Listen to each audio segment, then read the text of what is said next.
মসজিদ তো নয়, যেন কোনো রাজকীয় প্রাসাদ। মহান আল্লাহর ঘর কতটা সুন্দর হতে পারে তা এই মসজিদটি না দেখলে বোঝার উপায় নেই। সচরাচর দুবাই, সৌদি আরব, কাতার ও তুরস্কে বিশাল আকৃতির আকর্ষণীয় সব মসজিদের দেখা পাওয়া যায়। তবে বাংলাদেশেও রয়েছে এমন এক মসজিদ যেটির সৌন্দর্য ও নান্দনিক স্থাপত্য আরব দেশের বিলাসবহুল মসজিদকেও হার মানাবে। বাংলাদেশের সবচেয়ে বিলাসবহুল এই মসজিদের নাম মসজিদ আল মুস্তাফার। রাজধানীর 100 ফিটে মাদানী এভিনিউয়ের ইউনাইটেডে অবস্থিত এই মসজিদটি নির্মাণ করা হয়েছে পবিত্র কাবা শরীফের আদলে। মসজিদটিকে বাইরে থেকে দেখলে যা স্পষ্ট বোঝা যায়, 5 তলা বিশিষ্ট বিলাসবহুল এই মসজিদ ইউনাইটেড গ্রুপের একটি আইকনিক প্রজেক্ট। নান্দনিক ডিজাইন, আধুনিক স্থাপত্যশৈলী ও ডিজিটাল সুযোগ সুবিধা মসজিদ আল মুস্তাফাকে দেশের অন্য যে কোনো মসজিদ থেকে আলাদা করেছে। সুবিশাল এই মসজিদটিকে কেউ কেউ আরব দেশের রাজকীয় মসজিদগুলোর সাথেও তুলনা করে। অত্যাধুনিক এই মসজিদ নির্মাণে ব্যয় হয়েছে প্রায় 300 কোটি টাকা। আকর্ষণীয় এই মসজিদের পরতে পরতে লেগে আছে কারুকার্য ও ইসলামিক ঐতিহ্যের ছোঁয়া। মসজিদটির শীর্ষে রয়েছে সুবিশাল আকৃতির একটি গম্বুজ। মসজিদ আল মুস্তাফার সামনের অংশে কালো রঙের মাধ্যমে ফুটিয়ে তোলা হয়েছে পবিত্র কাবা শরীফের আকৃতি, যার ওপর বড় বড় হরফে লেখা আছে মহান আল্লাহ তাআলা ও তার পেয়ারা নবী হযরত মুহাম্মদ সাল্লাল্লাহু আলাইহি ওয়াসাল্লামের নাম। তাছাড়া মসজিদের ভেতরে মেম্বারের ওপরের দিকে লেখা আছে লা ইলাহা ইল্লাল্লাহু মুহাম্মাদুর রাসূলুল্লাহ।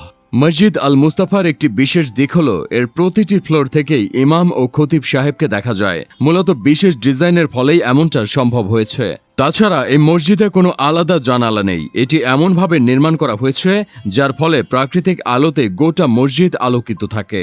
সেই সাথে মসজিদের প্রতিটি ফ্লোরে আলাদা আলাদা এসির পরিবর্তে গোটা মসজিদে একটি সেন্ট্রাল এয়ার কুলিং সিস্টেম বসানো হয়েছে, যার ফলে মসজিদের প্রতিটি ফ্লোর সমানভাবে শীতল হয়। মসজিদ আল মুস্তাফার বেছানো কার্পেটগুলো এবং দেয়ালে বসানো মার্বেল পাথরগুলো চীন থেকে আনানো হয়েছে।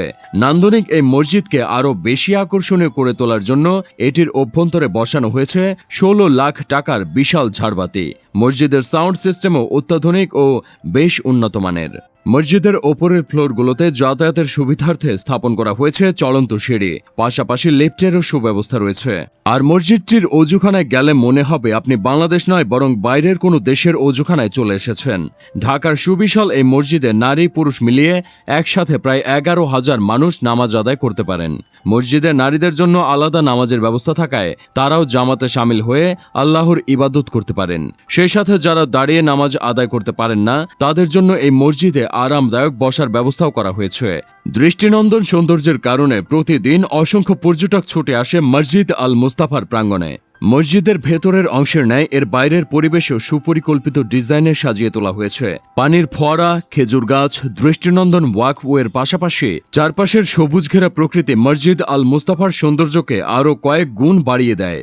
দৃষ্টিনন্দন ইন্টেরিয়র, মনোমুগ্ধকর ক্যালিওগ্রাফি, নির্মল প্রকৃতি ও আধুনিক ডিজাইন সবকিছু মিলে মসজিদ আল মুস্তাফা যেন আল্লাহর ইবাদত পালনের এক বেহেশতি স্থান। ভিডিওটি ভালো লেগে থাকলে আমাদের ইউটিউব চ্যানেলটি সাবস্ক্রাইব করে পাশেই থাকুন।